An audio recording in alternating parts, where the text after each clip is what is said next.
ព្រោះស្រឡាញ់ខ្លាំងជ្រុលមែនទេតើមានមេធំទ្រាំនឹងបងសុំទោសផងបើបងហួងហែងពេកមានពាក្យណាគ្រាន់ស្ដាប់ជាងនឹងទេគ្រប់ពេលដែលយើងឆ្លោះគ្នាពុំងាយកពាក្យបែកជាដំណងស្រ័យចុងក្រោយបងយំស្ទើរតែអងទឹកភ្នែកពេលបានឮពីអូនសុំចែកផ្លូវ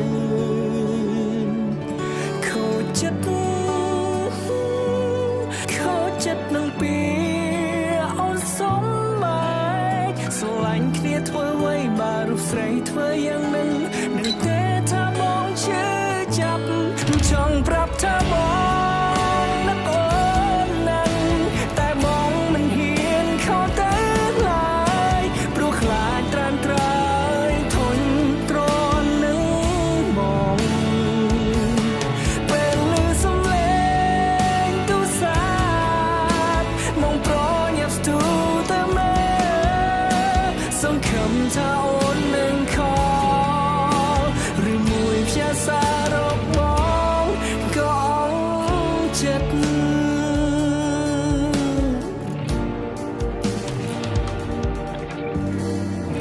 មិនគួរបែកគ្នាងាយយ៉ាងនេះសោះ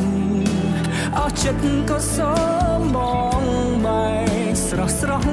គ្មានណាឡើយសោះបោះបង់បងយ៉ាងបងយំស្ទើរតែអងទឹកភ្នែ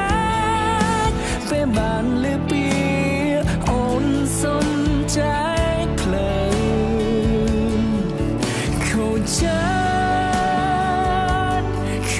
ត្តនឹងពីអូនសុំមកស្រឡាញ់គ្នាធ្វើអ្វីបើរូបស្រីធ្វើយ៉ាងនឹងទេថាបងជឿចាប់ចង់ប្រាប់ថាបងនឹកអូនណាស់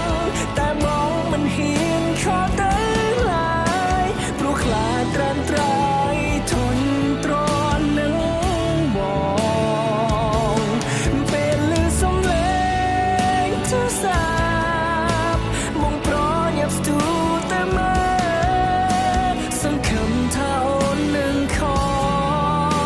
កឬមួយផ្ញើសារ